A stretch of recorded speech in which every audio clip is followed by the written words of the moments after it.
So habang inaano po natin yan, so yung pong assignment, yung pong nabunot nyo, igawan nyo na ng CIP, gawan nyo na ng CIS, at gawan nyo na ng outline.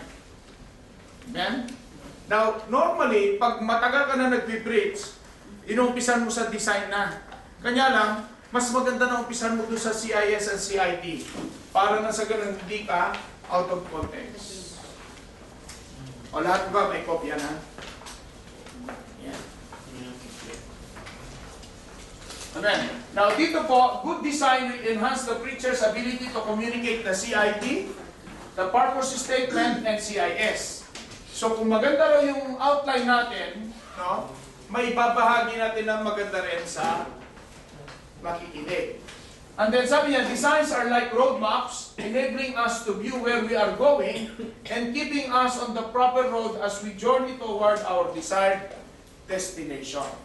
So, ibig sabihin, dadalhin mo yung makikinig doon sa pupuntahan na kung saan nais ng Diyos. Amen? Now, excellent sermon designs gives the preacher several advantages. Yeah, may advantages, no?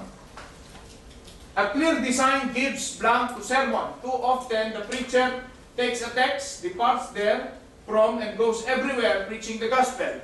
Design keeps him on course and enables him to summarize better what he has said for final impression upon his listeners. Yung blank po dyan, structure. So kung maganda ang structure mo, kahit saan pumunta yung preacher, hindi siya nawawala. Number 2, a clear design gives blank to the listener. As the message is delivered, the hearer can better follow its logical unfolding. So, ang blank dyan is guidance. A clear design gives guidance. Kasi kung yung pagtutok mo sa bawat verses, pati sila, no, nakakasama. Kasi nga, nandun sa verse, nandun lang sila. Hindi ka kung saan-saan pumupunta. Amen? Kasi topical yun. Although maganda rin yun, kanya lang mas maganda kung expository ka, dahil nga, even yung nakikinig, nung binasa yung scripture, alam nila, meron silang gustong malaman somewhere along the line. Amen? So kung maganda yung design mo, it will give good structure, it will give good guidance, and a design gives the sermon a sense of pace. Yan. Eto ngayon, kung ang points na nilagay mo ay 10 at 1 oras lang o 2 oras lang ang service, palagay mo kaya matatapos mo yung 10? Hindi. No? At least magbigay ka ng pinakamalaki yung 5 or 6. Marami na yan. Pero yung 7, 8, 9, 10, there are 10 ways, no? Ay talagang magtatayuan na yung mga kapatid, ano? At maaaring yung mga elders to brand, time na. At kung ito pa sa ibang church, sa Holy Trinity, lalatagan ka na ng mga Indiano, ng mga panil dyan. No? Kasi time na. Kung 2 oras lang yun, wala na. No? Sa Abu Dhabi, Mother Church natin, 2 lang oras doon. Kanya walang altar calling sila. Sa St. Andrew, bihira mag-altar calling doon. Kanya, ang mga nagpipreach, 3 to 4 points. No? Which is, napakadali rin sa mga kapatid. Dahil una, tuliro rin sa trabaho, pagod ang isip, at lalagyan mo ng napakaraming points yan, napakaraming verses, wala talaga. Walang papasok. Walang papasok. Kasi pagod na yung utak mo eh. Ang tao sa school, no? Pag nagturo ka ng 35 to 40, good yan. Magandang retention. Pag more than 45, 50, 60, 1 hour, yan na, medyo nag-uumpisa na silang mag-die down. Mag-die down. Amen? So, titignan din natin, kanya titignan mo rin yung points yan. Ikaw rin, bilang nagpipreach, i-practice mo rin. Baka naman, sa dami nga, konti lang yung nilagay mong points, halos 1 oras naman sa bawat points.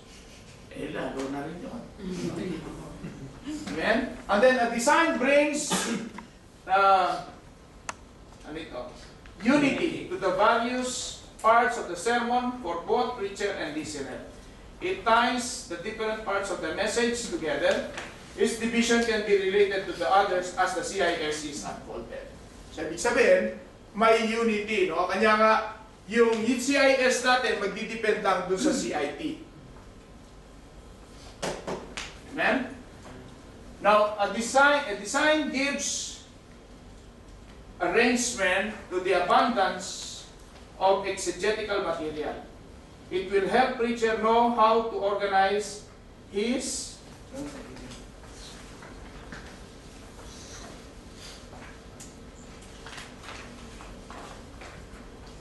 information and determine where each piece fits best. Yeah, so dapat maganda ang arrangement. Parang nagdidirect ka rin ng isang pelikula. Di ba? Kailangan may structure ka, kailangan may guidance dahil may director, at may mga arrangement kung ano yung naangkop para dun sa mensahe na yun. Now, ano ba ang example? Now, naalala nyo yung text, no? Ito lang yung skeletal formation. Halimbawa, meron kang text, ito yung sermon mo, ito yung mga verses, no? Yung mga magkakapareho, ilalagay mo sila sa isa. And then, you have to introduce. Kanya nga, bago mo magawa ng introduction, kailangan iano mo muna yung CIT and CIS. Kasi yung introduction magdidepende lang sa CIT and CIS. At even yung title. Yung title, after na lang ng design ng structure yan. And then, from there, you can do the body, and then verses, ano yung iba, may alliterations, and then summary, and then conclusion. Sa conclusion, normally, dito tayo nag-challenge. No? Base doon sa gusto ng Panginoon na binubulong sa preacher. Now, we have this, either sa body, you can illustrate, exegete, or you can say a poem. Now, madali ang illustration, bakit mas madali nilang maintindihan? Di ba? Kasi pag in-illustrate mo, no, at angkop dun sa word, madaling maintindihan ng tao. Ma-internalize na mabilis. Now, tingnan po natin yung qualities of a good outline. Una, unity in every point of the outline is controlled by the main idea or the CIS. It will help us stay on the road and avoid side trips that could get us lost in unfamiliar places. Minsan may mga nagpipris sa ganyan, ang ganda-ganda, tapos na sidetrack at nawala na, hanggang sa na-sidetrack na, tapos na yung time. Nasarapan na dun sa sidetrack, nawala na yung pinaka-G's. Hindi na siya nakabalik. Ang mahalaga, kahit ma-sidetrack ka, basta may outline ka, makakabalik at makakabalik ka. Amen? Now, second is balance. An outline will help us keep the sermon in balance.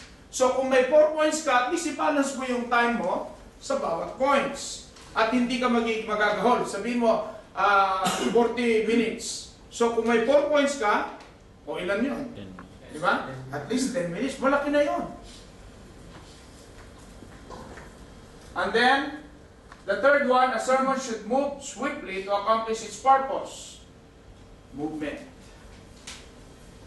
An outline, yung bang, halimbawa, pupunta ka na sa second points, kailangan nire-relate mo. Di ba?